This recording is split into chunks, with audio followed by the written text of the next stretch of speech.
This episode of From Angel to Exit is brought to you by the CEO's Right Hand. The CEO's Right Hand provides customized outsourced finance, accounting, and human resource services tailored to small and medium-sized businesses. Their services include fractional CFO, HR support, capital raising, and financial infrastructure development. They emphasize personalized engagements and expert support to drive growth and operational efficiencies. If you want to find out more, visit theceosrighthand.co. Are you serious about planning a successful business exit?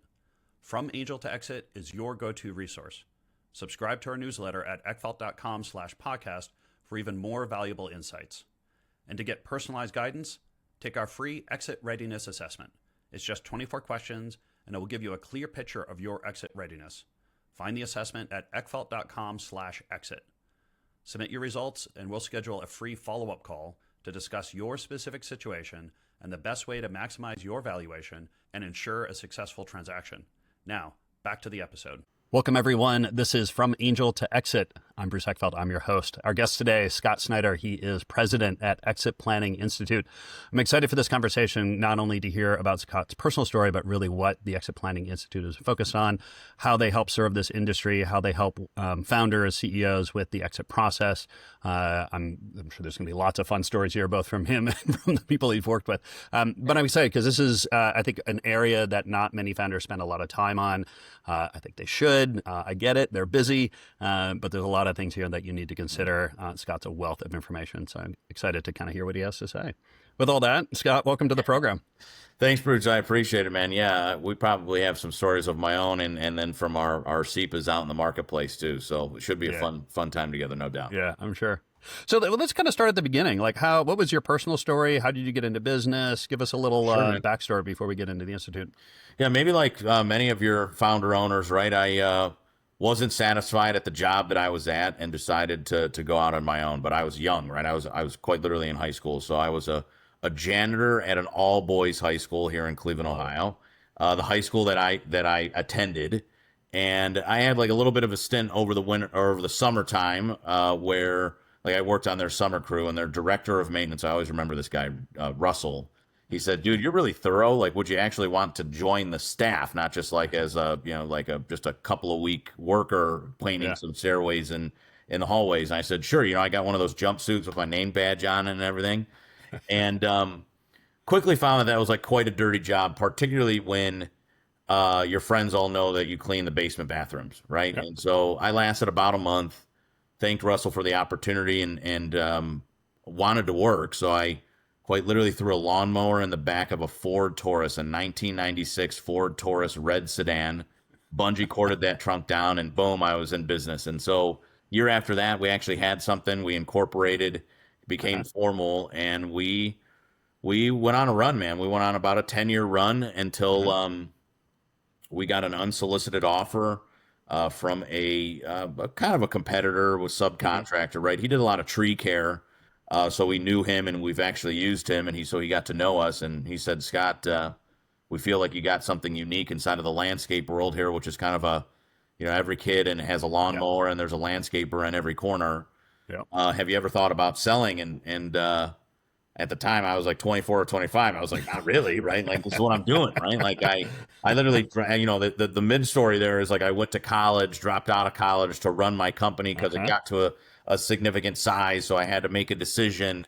And so I was like, no, man, I just dropped out of college already. Like, my dad's already pissed off. Like, exactly. But Bruce, I kind of was like, I was like, my dad does this kind of work. My dad's a business advisor. He's an exit planner. So, and obviously a mentor to me. So no, I haven't really thought about it, but let me ping it off Dad. And that turned into a lot deeper conversation. And about 9 months later, Doug bought our company, and off I went to the next journey. But that's how I started in business ownership, I guess. Well, and what was that like? I guess what were the factors like when you talked to your dad? Like what were the kind of things you talked about? Like, what were the factors at play, and how did you kind of come back to the bar? Well, it's kind of like a little bit of a unique story, right? Because Dad's was in the space, and even maybe uniquer at the time. Dad had actually just, when this deal came up, Dad had just earned his certified exit planning advisor credential. So now he's even more into it. Yeah. But we teach this, and I'm sure we'll kind of get into it, this three-legged stool approach, or this business, personal, financial elements of an owner. Dad was pure on the business side, and he went to EPI to understand the two other sides. And so I think a lot of people that don't understand that piece of the story would say, like, well, your dad's a CEPA. Like, wasn't it very holistic, and was it very long term? And I said, and the answer is no. It wasn't. It was, Dad was still trying to figure out what was right. What really kind of the questions that surrounded the kitchen island table. It was, Dad, I started this thing. I'm very passionate about what I do, but we took a pretty big hit during the recession at that time, right? Too. We did these like high image oriented properties. Think, the polo club where the doctors live and the football players live, right? And these professional athletes. Think high end assisted living centers or senior living, and people that actually invested money in their image because it helped them sell their product. But during the recession, budgets shrunk, and one of the first things that shrunk was, I don't need 3,000 yards of mulch. Can we squeak by with 100? Yeah. And so, I can remember my biggest contract, man, was $80,000 a year just for the landscaping piece, not even the snow removal, all of that. And they came up and they said, Scott, can you do it for 40 this year? I was like, half? I was like, no, I can't do that. And so I just got kind of rocked by some of the big guys that came in and would do like volume plays or national plays, right, where they could go into these national property management firms. So it really, to answer your question, it really surrounded around, is it time to do something different? Yeah.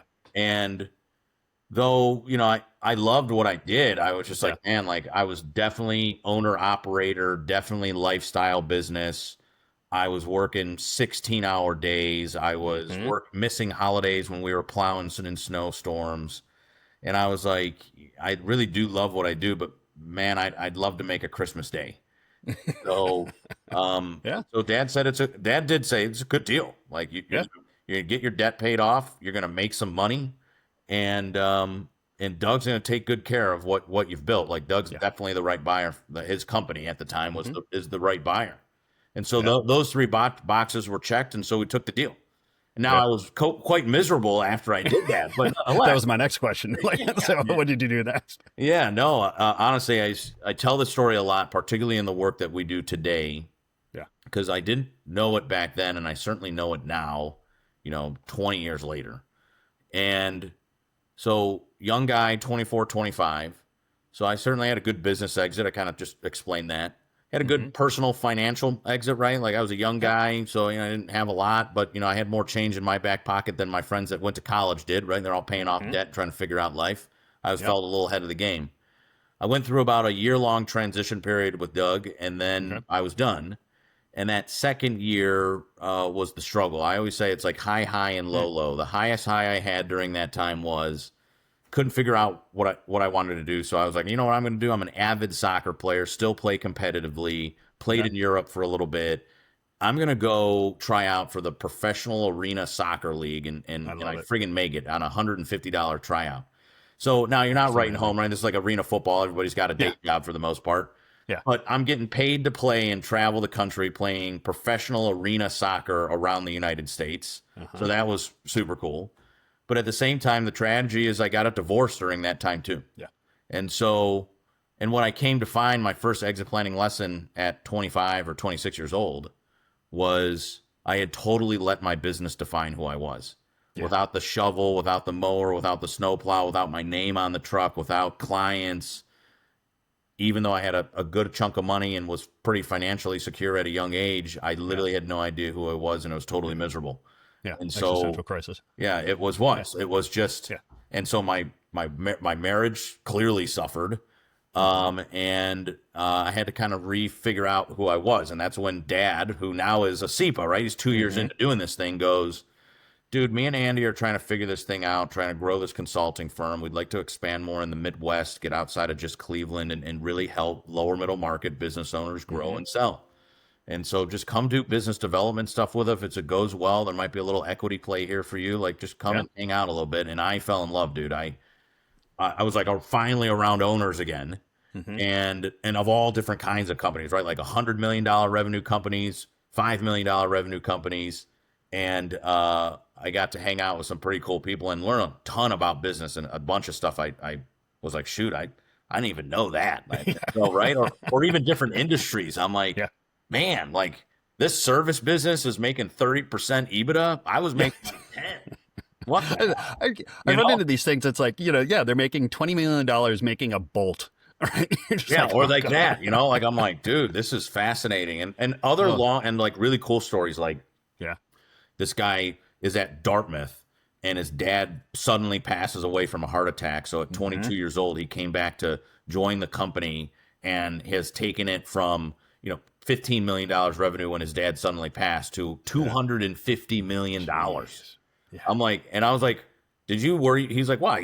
Typical story. It's, I swept the floor in dad's shop, but then I went to college, and he's like a pretty smart dude, right? Like going Yeah. to a pretty big, pretty prestigious school, and then gets really gritty in entrepreneurship, man, and grows this. Why it came up because he was a nut and bolt guy.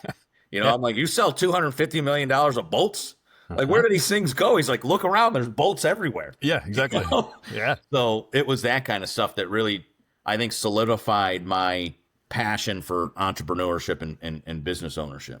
Yeah, yeah. So tell us a little bit more of the institute. Like, what is the history? How Yeah. like how has that evolved for you? Give us some Sure. background. Yeah, man. So good year for us. We've been we're celebrating 20 years of the Exit Planning Institute. Dad and I have been owners though of EPI for 13 of those 20. Okay. So again, the story might get a little bit odder, right? So I join Aspire Management, which is Dad's consulting firm. Okay. And I'm obviously fascinated by everything, but we really leveraged the EPI brand to help promote our brand. So Uh-huh. Dad was like on their board. He chaired their first ever conference. Remember, it's small. There's like 150 CEPAs in the country. Today, there's Yeah. nearly 10,000. Yeah. So back then, it's like kind of, no one's really caring about this Pretty stuff niche. yet. Yeah. And Dad and I were just sitting around at that same kitchen counter where I had my life lesson, right? Hmm. When I was selling my first company. And me and Dad definitely share a bond around helping business owners harvest the value of something that they built, right? Kind of changing the mentality of an operating business to a financial asset. And we just said, look, we're kind of not struggling in a bad way, but just trying to figure out how to scale this consulting firm that was like 6 guys. Yeah. And Dad and I go, maybe we're doing it wrong. If our goal is to help Mhm. business owners, maybe the void in the space right now is there's no professional advisor is coming to the owner with the same framework and mentality and language, right? Everybody's like, I do estate planning, let's focus on that. I do financial planning, let's focus there. I'm an investment banker. Don't call me until you're ready to sell your company. And we said, what if we could unify a profession, all kinds of professionals that surround an owner, and then have like this army that went out together and help business owners grow value and exit. And so we offered Pete and Rich, the founders, we're obviously close to them. We said, have you ever thought about selling your business? And they said, yeah, thank God. Like this thing has gotten too big. They owned a pretty successful investment bank in Chicago. And they had started EPI as really a lead gen tool to Interesting. supply deal flow to the investment bank. Classic. Yeah. But and then they had like 150 or 200 CEPAs, and like shit, this is a whole nother business. Created a And monster. right, it's a monster. They have a guy running it, and they're like, now it's just yes, take it off our hands. And so we went once, and we couldn't fix it. We couldn't get a deal done. Yeah. So then they went to a larger organization that had a credential and established business. They said, look, let's fold this into what you do. And they couldn't get that deal done. So they came back to us and we were able to get something done that was right for everybody. So 2013, Dad and I buy EPI and we evolved the methodology of the credential, the Certified Exit Planning Advisor credential. And instead of teaching, or I guess instead of working the methodology that we have with business owners, we began teaching it to business advisors. And now all kinds of advisors, investment bankers, estate planners, personal planners, consultants, CPAs, all flooded the market with the same mentality. So now you can have 3 or 4 advisors sitting around your table as an owner, and you can say, okay, these folks are now aligned and in unison and have some clarity. Let's go to work. And so, but yeah, and so that's kind of the, that's the start of that. And like I said, fast forward 13 years later, I guess, or 12 years later, we have nearly 10,000 CEPAs in the market. And I'd like to think our CEPAs are leading the way in the thought process around, how do we truly build value and align business, personal, and financial goals? Yeah, that's great. So you mentioned a couple of different, types of experts and, Yeah. people involved in the process. Give me a little bit of an overview of how you kind of look at the types of experts that you're kind of bringing together or that could Mhm. use this kind of framework, to Yeah. do the work that they do.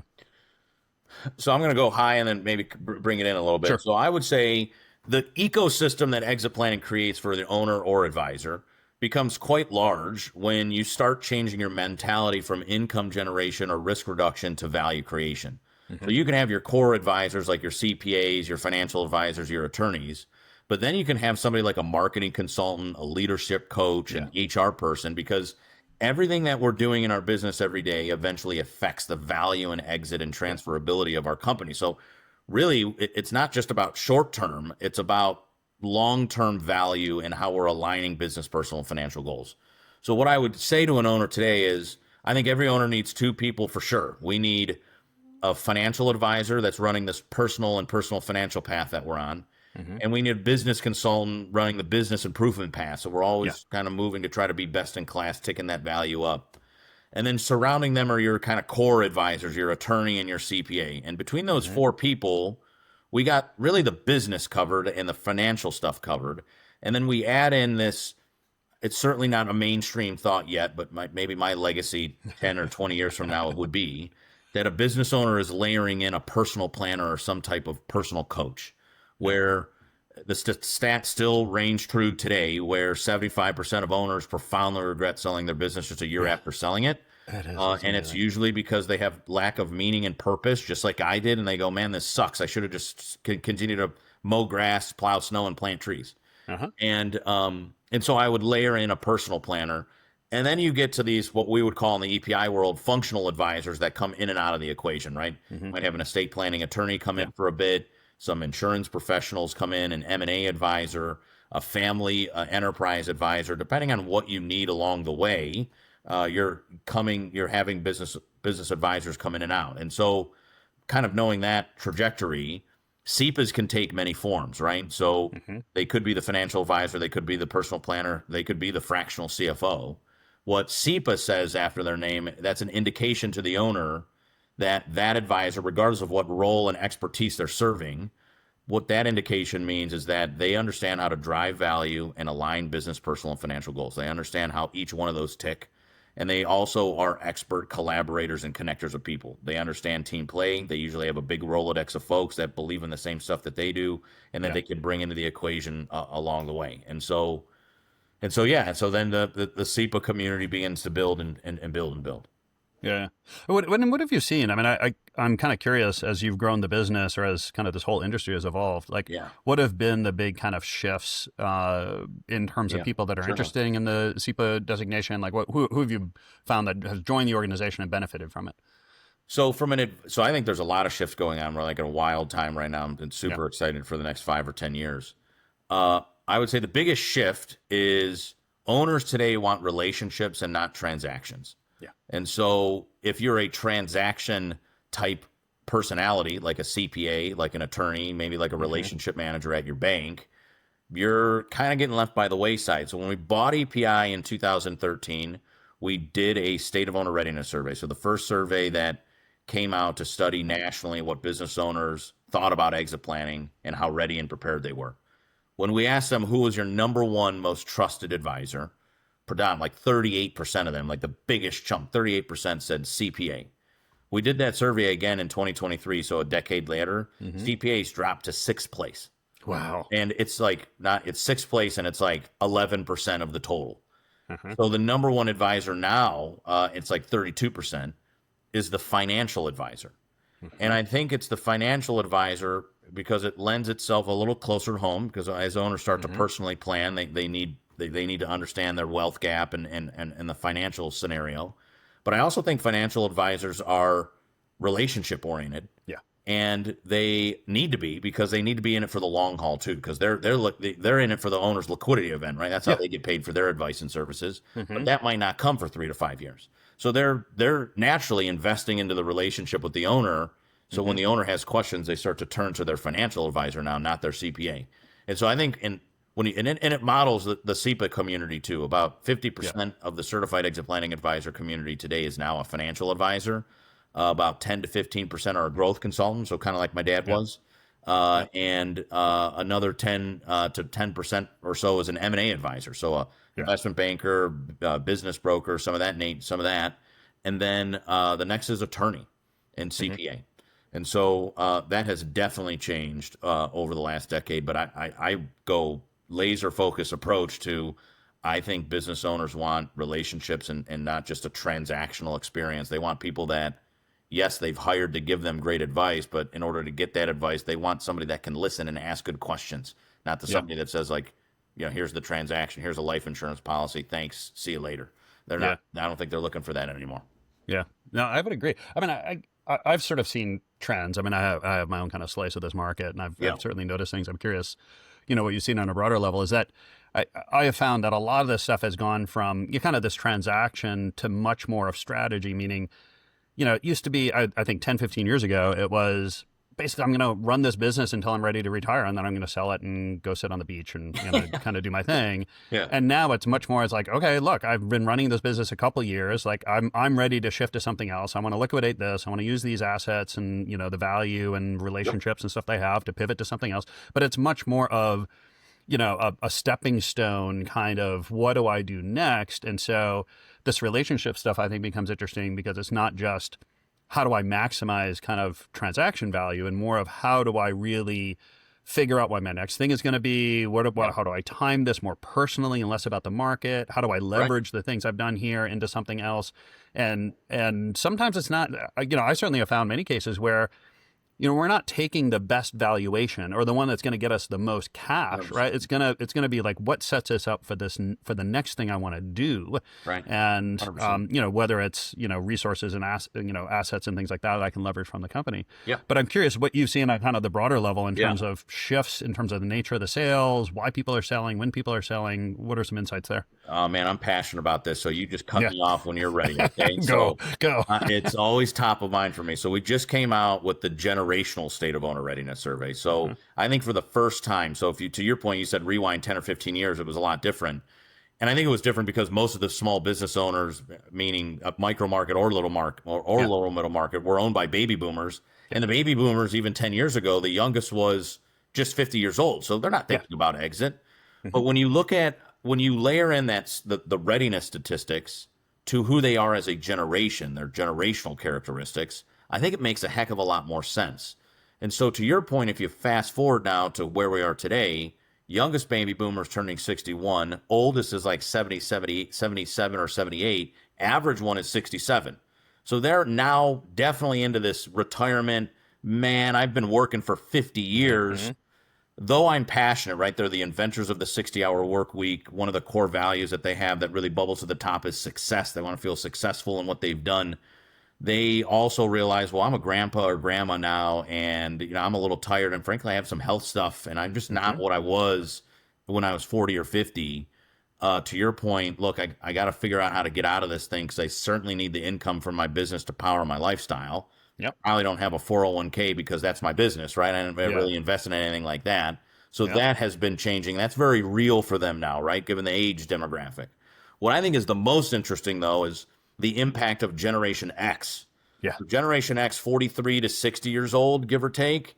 They are really interesting. So they believe naturally they value their time. They value their time much more than the baby boomer, right? They're certainly not 60 hours a week working. They are a generation that wants to work smarter, not harder. They have this natural inclination to say, look, I'm a dad, I'm a soccer player, I'm a husband, I'm a business owner, but my business consumes my life, and how do I get out of this? So they're naturally looking for this work-life balance that we always talk about. When you compare the two generations, though, 57% of boomers want to exit in the next 5 years, but 38% of that next generation, 43 to 60s, Generation X, want to exit in the same time frame. Yeah. When we ask them, what is the number one thing you want to do when you exit your business? Baby boomer business owners said, invest or buy another business. Invest in or buy another business, right? Yeah. So they're passionate, career-driven people. Number one answer for somebody like pretty young, right? 43 to 60, just retire. Like I want to make enough money in my business so I don't have to do business anymore and I could go be a teacher or I could be an adjunct professor at a university, or shoot, man, I just want to coach my kid's soccer team.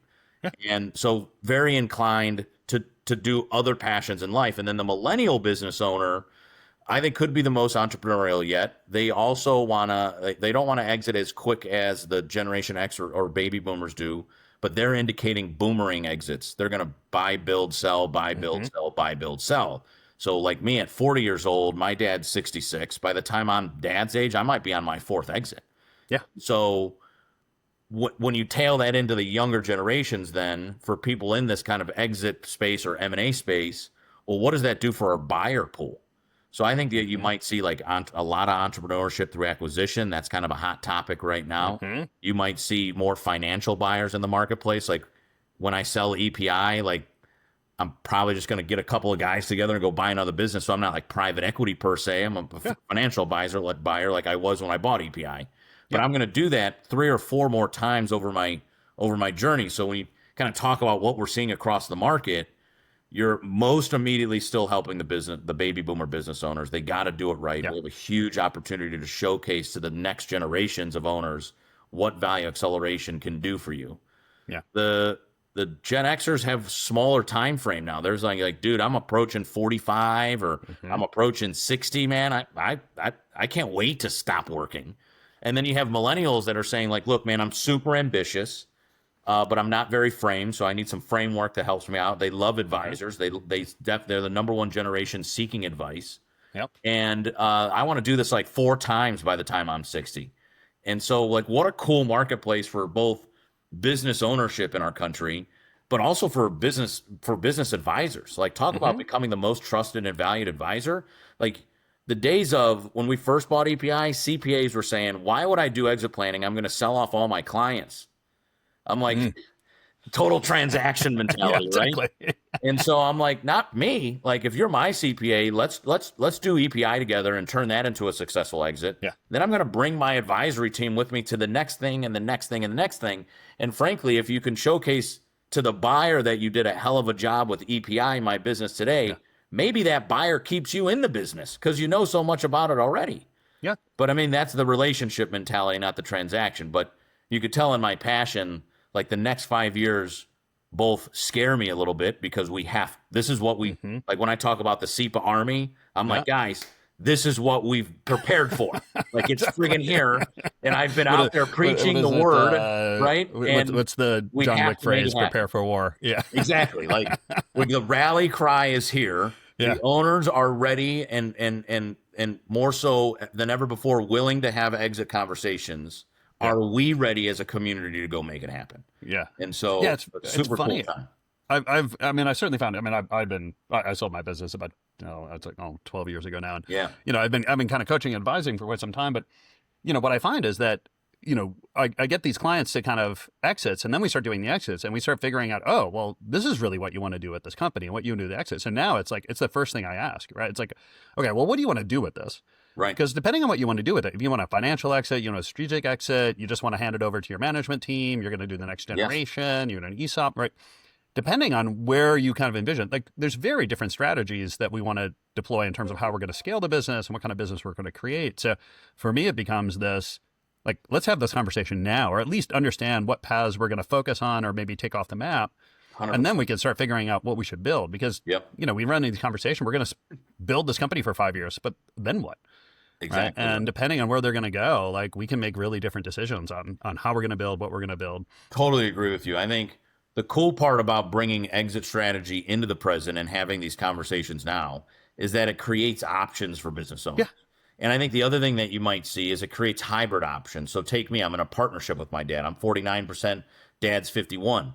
Well, at 66, he's like, dude, I just want to get risk off the table, man. Like, I'm good. If we sold the business today, my wealth gap is closed. It might not be closed for you, but it would be closed for me. And I'm now challenged with, well, how do I take some chips off the table for dad? And do I bring in a private equity partner? Do I sell some to my management team? Do I turn this whole thing into an ESOP? What are my options? And then do I do a little bit of all of that over the next 5 or 10 years until I'm completely out? And so I think that's like the gamification of business for me. It's like, that's kind of fun knowing that maybe unlike a traditional exit from our baby boomer friends, where it's like I started that business in the shed 40 years ago, and Mm-hmm. 40 years later, it's a 100,000 square foot facility. I'm going to exit one time to private equity group. That's what we're Yep. going to do. Versus now, I can say, man, okay, I'm 40. By the time I'm 50, I want to be completely out. Uh-huh. And I'm going to take my 49% all the way down to 5% in that final liquidity event. But Yep. I'm going to be building value every time I take some chunks out. So I'm hoping that my business is worth more now than Yeah. it is, or worth more later than it is Yeah, now. exactly. So even though if I have a smaller chunk, I'm still getting a pretty big payday. Yeah. And so, but yeah, I think to your point, by planning now, it actually gives you options, Yeah. and you have some more choice. Yeah. And so, yeah, Yeah. very interesting. I kind of have this phrase I call the sell keep mindset, right? Like Yes, I want to be able to sell the company at any point, but also happy keeping the company at any point, right? Because that's exactly going right. to keep me is going to keep my options open. The other thing I find is when we start really thinking about, okay, what kind of exit do we want? Therefore, what kind of business do we need to have? What's going to drive valuation? What's going to drive what I call buyability, Yep, right? That's just good business practice, right? We start doing those things now. no We doubt. actually have a better business now. Yeah, It's like, oh it's like yeah, those are all just good things to do anyway. Like even if you're not going to sell it, no doubt, right? Like you no just doubt. create a more valuable, more profitable business. Well, you're doing stuff in your business every day that eventually affects your exit, and so Absolutely. you might as well start doing that. Some of the stuff you might as well do it intentionally, so that you can actually have more profits, gain better people, keep more people, have better relationships with your customers, and then also have a higher multiple at the end of the road. So you have a better company now and a Yeah. more valuable one tomorrow. And I think a lot of us tend to think third party, kind of a third party external sale. Yeah. But when being in a family business, I guess with myself, with my dad, a lot of that next generation. So me and dad have a unique. I always call myself generation 1.5 because I'm not quite like I think in a lot Yeah. like my buddy has a business with his dad, but it was started by his grandfather, right? Kind of Oh, this yeah. traditional family business. Yep. And he is like, he's the successor of the company. He's going to get gifted the business basically, just like his dad was. Yep. And so right now he's not an owner, he's the plant manager. But in 10 years, he'll be the president of the company and ownership will eventually transition. But in that scenario, there's a lot of forced intergenerational transition to say, like, Dad, I don't want to inherit all of your problems, man. Yeah. Or, Dad, I don't want to do this actually. I love working here, but let's actually sell this company. Let's take the generational wealth that's been created and go buy another company, right? Like Yeah. I might be in manufacturing today, but I actually rather be in a publishing company. And so I want to go buy a publishing company and move away from traditional manufacturing. And so anyways, I think when we talk about options and being ready today and having impact on the business today, even if you're sitting here saying it doesn't matter to me because I'm just giving this to my son or daughter, it does. Yeah. And so, and because it gets harder even as the business gets bigger and the kids start to take it over, I think a lot of family businesses as well tend to be really good at teaching the craft of their company and not very good at teaching them the business of the business. Yeah. Right. So, Yeah. anyways, I think that your earlier point of just planning now versus whenever I'm ready, it's a no-brainer for me because it just makes a better life and better business. 100%. 100%. You mentioned we were talking a little bit about the transaction itself and valuation. I mean, beyond just the number in terms of like what am I getting from my business? What goes into your model in terms of things you need to think about, or in terms of exit planning?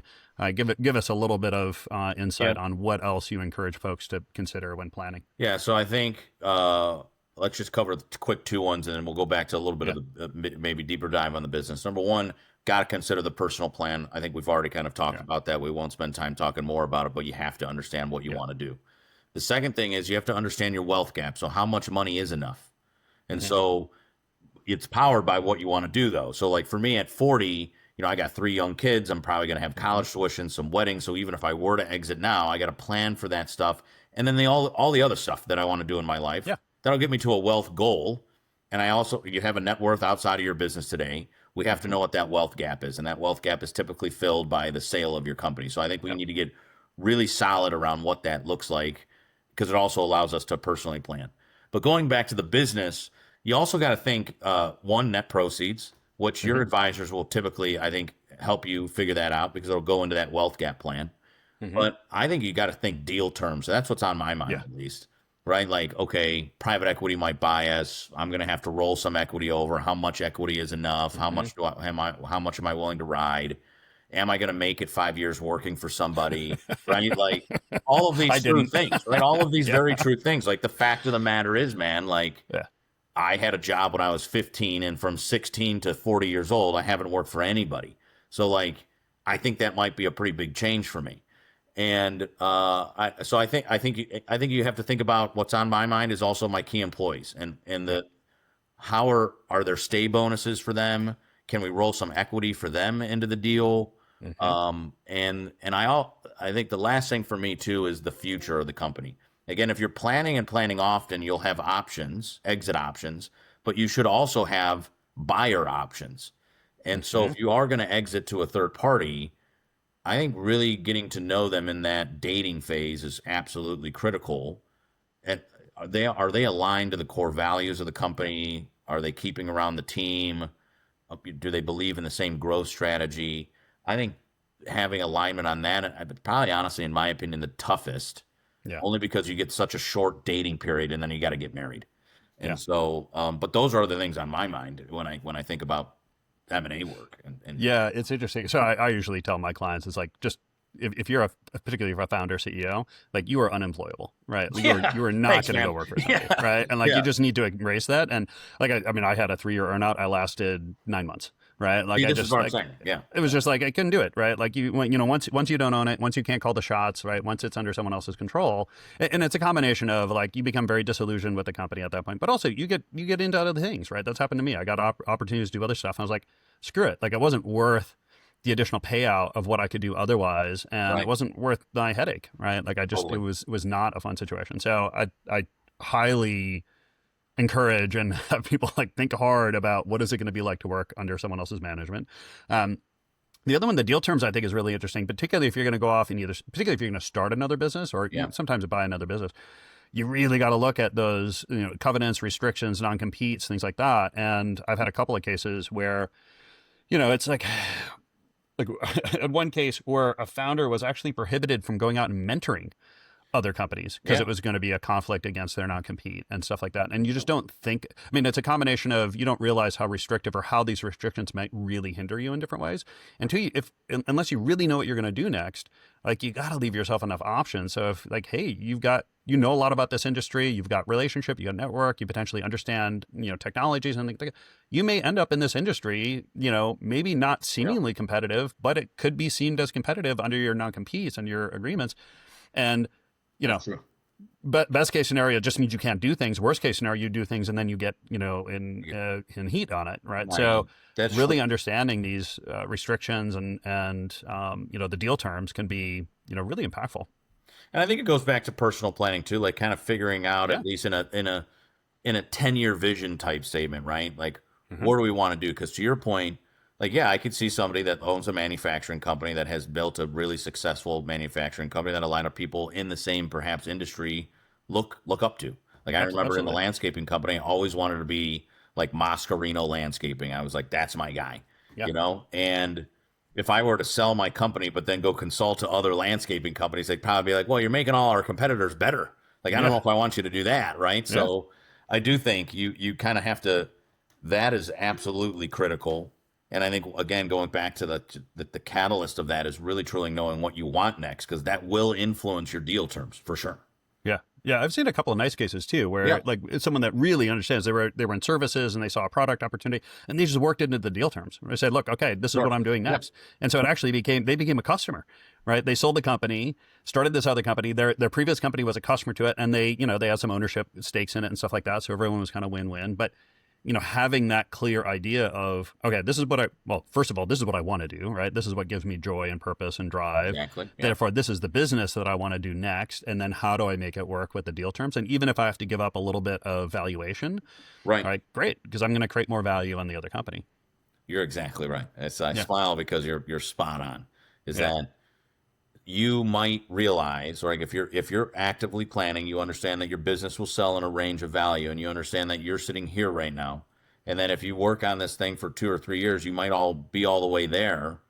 But is that right for you financially? Is it just time to get out? Right? Like, you got a big liquidity event here. Like, what is the difference between 20 million and 35 million really at the end of the day, right? Is that what's right for you?